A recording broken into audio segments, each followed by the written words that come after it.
station. KRON-4 News at 11 starts now.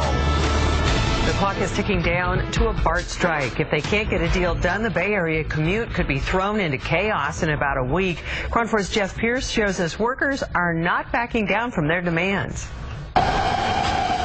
Both BART and AC Transit workers came together in Oakland Saturday afternoon and covered their respective colors with red T-shirts in an act of solidarity as both their contracts are due to expire on June 5th. This is a beautiful thing. We got BART and AC Transit coming together. One without the other doesn't work. We bring the people to BART. BART takes them to the outskirts. We got to stand.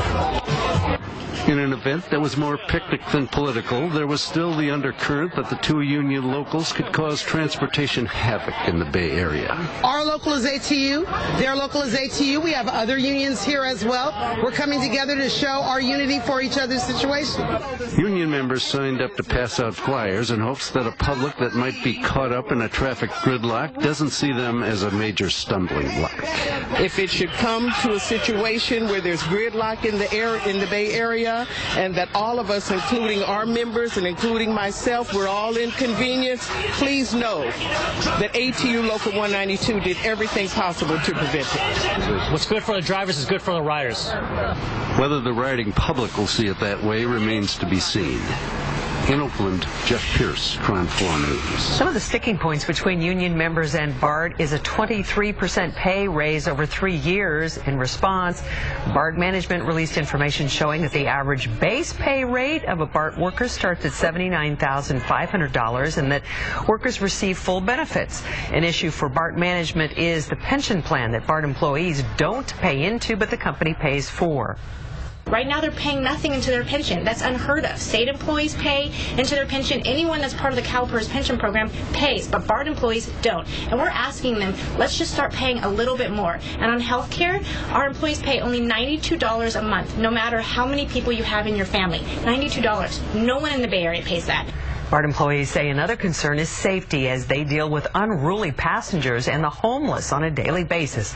BART says it is willing to work with employees about their safety concerns, but as of now, talks are at a standstill. They are set to resume, though, on Monday.